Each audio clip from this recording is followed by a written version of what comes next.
Thank you, Danielle. Thank you, Project Inspire. Hi, everyone. This is Hi, exciting to be Rabbi. back. Hi. And good to see Hi. people from Denver, Colorado. That's awesome. And all across the world. But we have a special connection to Denver. So this is fun to do this on a Sunday afternoon because I think when we've done it in the past, it's been in the evening. So we got America people, but now we're literally worldwide. So wow. It's really, really beautiful. And what a way to be spending a Sunday afternoon, evening, or I don't know, for some of you, it might be like Tuesday already. I don't know. But this is what we should be doing now because Klal Yisrael, Am Yisrael, we're at war and it's a stressful time. It's a time that has a lot of anxiety. And on our end, everyone says like, what can I do? Well, what can we do in a time like this? And if you are able to, and you'd like to go and fight in the front lines, bivakasha. Go ahead. But most of us are not doing that. We're not able to do that. But as we know, as our great Gedolim, our tzaddikim are teaching us, both past and present, are teaching us that this is not only a physical war. This is not only about a massacre. It's not only about Hamas, but this is a spiritual war. And therefore, every single one of us, we each have our own chelek, our own mission in this time as to what we should be doing. And for some, it's reaching out to family. For some, it's tzedakah. For some, it's sending packages. For some, it's just your own mental health. It's just caring for yourself. But every single person has to be making strides during this time, making spiritual strides, because it is a spiritual war. And wow, I mean, from what I see, listen, I sit in a little corner in Silver Spring, Maryland, so I don't know. But at least the impression that you get is if we had a report card as to how we're doing spiritually, what is our spiritual response? I mean, let's give Klal Yisrael, let's give Am Yisrael an A+ for this. I mean, what we are seeing is incredible. I am in Jewish outreach. Okay, my life is spent begging people to do something spiritually. And they're knocking down the doors. Give us something, right? Give me just, listen, is everyone, changing their life on a dime? No, we don't want that. But everyone is saying, I want something. How many women are lighting candles who haven't done that in a while? How many people are sitting down and asking for a Partners in Torah or a Project Inspire mate or whatever it is, right? So we're seeing the Klal Yisrael is awake, unified, unity. Eretz Yisrael, those of you who are in Israel, you know better than me, right? It seems like things were really like on the brink of like a civil war. My gosh, I mean, we were shocked with and concerned. And now suddenly Eretz Yisrael, like you guys know how to do, like Klal Yisrael knows how to do, like standing together. So the spiritual response has been amazing, and we have to keep it up. So things like this, experiences like this, learning like this is what we have to be doing. And I'll just share with you, because what we're going to be doing today is some learning about the Shema, our Pledge of Allegiance, our declaration of faith, right? It's faith. That's what's getting us through this time. The fact that we know everybody here on this call, my guess, maybe not, but I'm sure that at least someplace in your mind, the second that you heard that it was happening, the second that you heard we're going to war, right? Something terrible is happening. Immediately, where did your mind go? You're like, Hashem is in charge. Something big is happening over here. Right? Maybe this is Mashiach. Maybe this is one step closer to Mashiach. Right? You can't not think that. We know deep down, we know in our kishkas that there's something big that is happening right now, and therefore, right, to see videos from the front line of soldiers from every stripe and every background, and they're sitting there hugging themselves right, hugging each other in circles, saying Shema Yisrael Hashem Elokeinu Hashem Echad. I mean, this is it's frightening, it's scary, fearful times, but these are magical times as well. And before we go into our learning about the Shema, which is our declaration of faith, and really to deep dive, because you all say Shema, we say Shema, you know what it means, you know the translation. But because Shema is such a profound statement, because it's such a deep statement, we constantly need to go deeper and deeper and analyze not only every word of the Shema, but every letter of the Shema, because it's packed with meaning. But I just want to share with you one quick idea based on yesterday's Torah portion, because I couldn't help it yesterday. I live in Silver Spring, Maryland, but I happen to have been in Washington, D.C. yesterday. Now, you see the news, right? You know what happened in Washington, D.C. yesterday. Hundreds of thousands of pro-Palestinians, hundreds of people that were rallying pro-Palestine were there. And I wasn't at the White House. I was 10, 15 blocks away. And I kind of thought like, it's going to be calm. I don't need to be concerned about anything. But we felt it in the streets. I was there doing a Shabbaton and in a safe neighborhood, but we felt it. We locked the door. We locked the door of our center at one time because we saw people were passing and they were carrying the flags and they were carrying the, whatever they're called, right? Their checkered scarves, whatever they're called, kafiyas, or I don't know. And they're holding their signs, and the signs are saying all sorts of things, and river to the sea and genocide and all the things. And it was, I had a lot of explaining to do to my children over there who are like, what? Like they didn't know such a thing, So it was frightening times, but here we are, and we're reading in the Torah portion about Yishmael. Literally, right? You couldn't write a better script, right? Here we are, we're learning, we're talking about Yishmael, and it's happening right outside of our window. So I turned to my children and my students that we were there together, and I said, listen, this week's parsha we have Yishmael, we have Yitzchak. So if you want to know what should be the attitude in response to Yishmael, let's take a look at Yitzchak. Let's take a look at what Yitzchak represents. We know that every single one of our patriarchs, right? If we just look at their name itself tells us what are the traits of the Jewish people. Abraham, right, is Av Hamon Goyim. He is the father of the nations. Abraham is the great defender of anyone, right? He defends Sodom. He defends whoever needs to be defended. He loves Yishmael, right? But we see from our patriarchs what their dominant traits are. And then we have Yitzchak. And Yitzchak's name means laughter. Yitzchak's name means laughter. And what an unusual name for someone who doesn't seem to be laughing too much. Yitzchak has a very serious life, and he's quite the serious personality. But yet the laughter, the tzchok, the word tzchok means laughter. The laughter of Yitzchak is a laughter that doesn't come despite the fact that he has a challenging life, but it comes specifically because of that. Avram and Sarah think they'll never have children, and then suddenly a miracle happens and celebrate. They think they're the end of the line. And now suddenly they find out that we're going to have a child. Tzchok, laughter. You thought this was the end of the line? This was just the beginning. Yitzchak is hounded by Yishmael. Yishmael wants to kill him. Yishmael's chasing him. But that's just the birth pains. That's just the growing pains of what's necessary to become Yitzchak. The defining moment of Yitzchak's life is when he's placed on the Akedah, when he thinks, okay, for whatever reason, this is what God wanted. God just wanted me to be a sacrifice. End of the line. And Yitzchak undergoes, in a spiritual sense, even though the Torah says that at the last moment, the angel comes and says, don't shech him, don't slaughter him. Kabbalah teaches that actually Yitzchak underwent, when Yitzchak was sitting there, when Isaac was there on top of the altar, he underwent a spiritual transformation that is tantamount to Tchias HaMesim, a resurrection of the dead. And therefore, the second blessing of the Amidah, which speaks about the resurrection of the dead, corresponds to Isaac. So Yitzchak is the idea that every single time you think that something terrible is happening, you don't even realize that something new is being born. I don't have time now to put it in the chat. Maybe somebody wants to help me over here. But the actual letters of the name Yitzchak, if you jumble the letters a little bit, you get two Hebrew words. One is the word kates. Kates means the end. And the second word that you get is chai. Kates, chai. Kates, whenever you think that there's an end, just realize, chai, there's a new life, there's new possibility, there's new potential. So when you're scrolling your social media, you're seeing videos on WhatsApp or wherever it is of the Jewish people saying, Am Yisrael Chai, Am Yisrael Chai. What is that Chai? What does it mean that we're alive? It is that rebirth. We experienced a piece of Klal Yisrael died on October 7th. Right? A piece of us died. We experienced a kates. And now what we're seeing is a Chai, an Am Yisrael Chai, a rebirth of the Jewish people.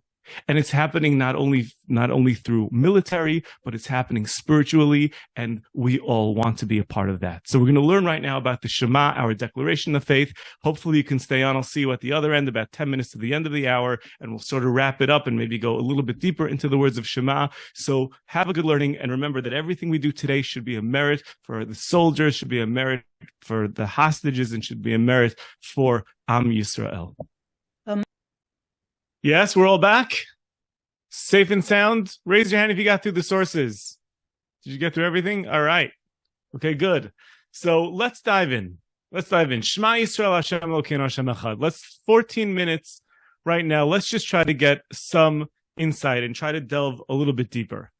Perhaps the most profound idea from Chazal, from our sages that we have on this topic is the idea that Rabbi Akiva is taken by the Romans. And we know this terrible story about Rabbi Akiva who's murdered by the Romans.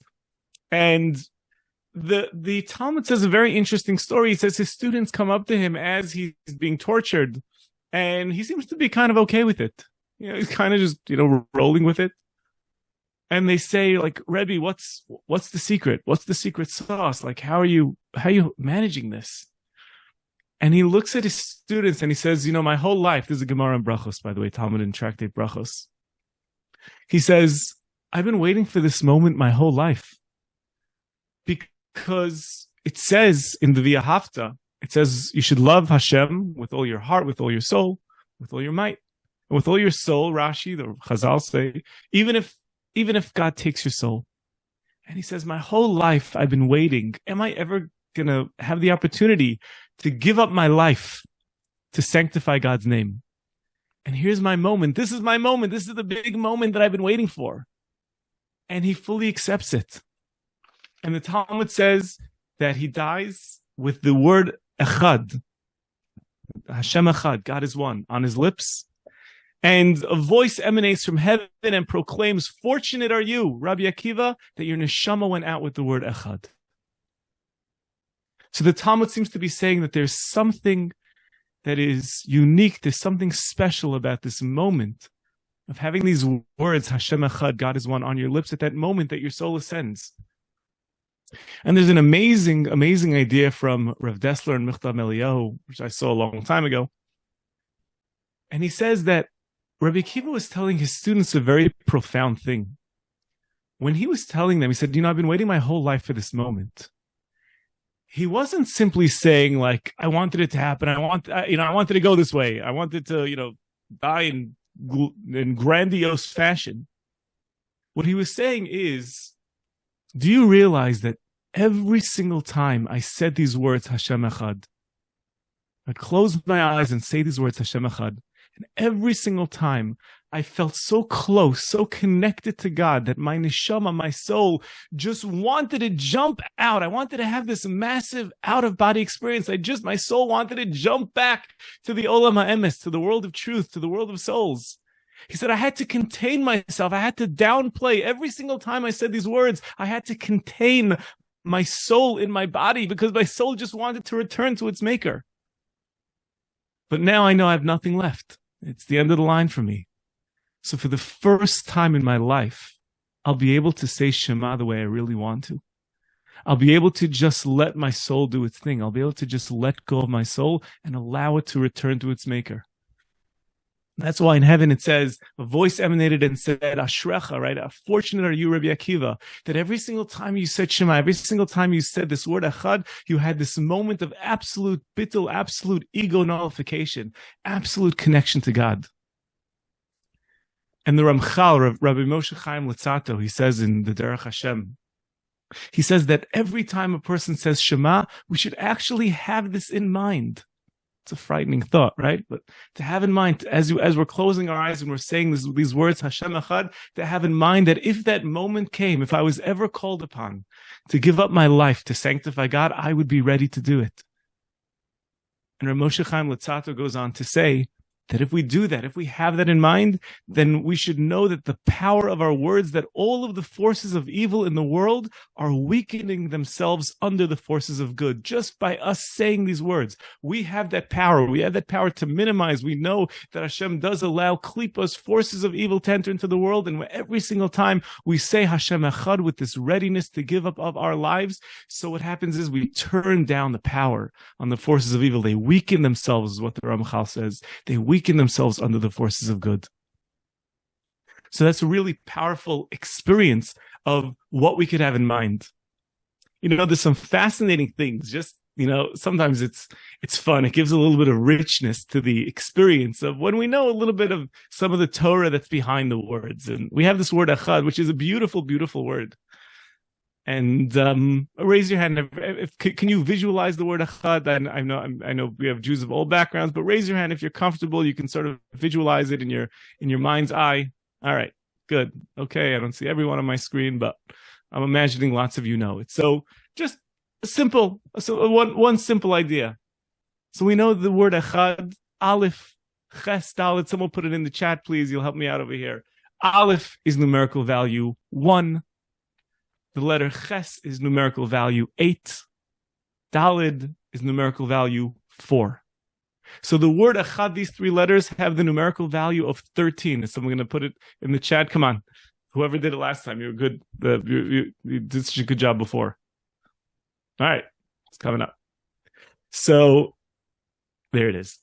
So echad is 1, ches is 8, dalid is 4, and that is the numerical value of 13. 13 is a very beautiful Jewish number for all the bar mitzvah boys out there, right? But besides for that, we know that there's another word in the Hebrew language that also has numerical value 13, and that is the word ahava. Aleph, hey, beis, hey, ahava, has 13. Because ahava means love. Because what is true love? Love is the ability to see the oneness in a person. If you look at a person as being fragmented, hey, I like this about you, but I don't like that about you. Yeah, I like your eyes, I don't really like your nose.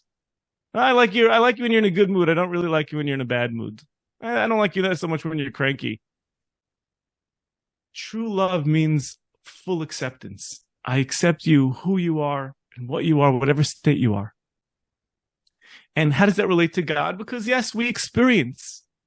Yes, someone is saying on the side, 13 attributes of Hashem. Even the way we experience God, we don't always experience the image of God the way we would like to write the script.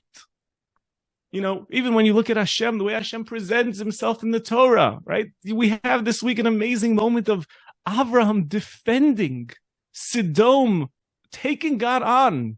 Avraham versus God, where Avraham seems to be the good guy. Moshe battles God, defending the Jewish people. God sometimes puts forth an image which we're not comfortable with, and we feel like we need to fight back against God. Hashem Echad is an understanding that Hashem, whatever you'll throw, whatever you'll put in my direction, Ahava. I know that it's coming from oneness, and because of that, I love you. Seeing the oneness of someone, or in this case, God, is the same thing as experiencing love for that thing. You know, if you take any 3-dimensional object here, so I'm holding over here a tissue box. This session was not sponsored by Kleenex. It could be any box that you have, any 3-dimensional object. You see that if you count the edges there's always 12 edges. 1, 2, 3, 4, 5, 6, 7, 8, 9, 10, 11, 12. There's always 12 edges to any 3-dimensional object. And we know that Kabbalah always values whenever something is made of multiple different parts, when they come together, that adds a new dimension. The number 13 represents all of the disparate parts, the 12 edges that are coming together to create something new. A new oneness of those 12 parts is that 13. So 13 and 1 in Kabbalah are always interchangeable, because 13 is the number that shows that all of the different things which I see as fragmented can all come together and become one. That's why we have so many 12s and 1s, right? With so many 12s and 13s. We got 12 tribes, but really it's 13 because Yaakov kind of adds on another one at the end of his life. We have 12 months of the year, but there's really 13 because you have that second Adar, right? Because 13 represents all of the different edges, all of the different pieces of the Jewish people coming together and becoming one. So that's part of the idea of loving God. Is reminding ourselves that any side of God that we see, we're happy with God, we're not happy with God. It's okay to be angry. That's okay. There's nothing wrong with that. There's nothing, you're not missing at all in your emunah, in your faith of God, by saying, Hashem, I don't understand. You're being so hard on me. What do you want? I don't understand. What is my mission? And I'm angry and I'm upset and I'm frustrated. And Hashem, why did you do this to me? There's something beautiful about that. But we're still acknowledging the oneness of God. And one last point before we go. If you still, thank you, Sarah Rosen, for putting that on the side. But if you take a look at, once again, at these 3 letters, the letter Aleph, the letter Ches, the letter Dalid. So we know that Aleph is numerical value 1, and Aleph represents the absolute oneness of God. We know that God in his essence is absolutely transcendent, absolutely bigger than anything that we could see. The oneness of God is something that is beyond our grasp, something that's beyond what we can connect to. That's why the Torah begins with the letter Beis, because the Aleph is just so transcendent. The letter Ches is numerical value 8. And 8, we know, is the number of rising above. Right? 7 is all the natural order. The natural order of the world seems to operate around the number 7, like the 7 days of the week, but 8 is something that's bigger than that. And the letter Ches itself, which stands for chuppah, is like a canopy. You ever see the way that the letter Ches is shaped? I'm doing it with my fingers here. Right? It's kind of like a chuppah. That shows that Hashem is surrounding the world. Hashem is always hugging us. The entire world is surrounded by God. And then the letter Daled, which is numerical value 4, like the 4 corners of the world. That's God expressing himself in the actual world, in the 4 corners, the 4 sides that surround us. So if we think about when we're saying these words Echad, and we start and we meditate on the Aleph, and we think about, I'm reaching for something so much bigger, something that I can't even understand. And now I'm bringing God a little bit closer into the Ches, surrounding the world, hugging me. I'm allowing myself to feel the hug of God.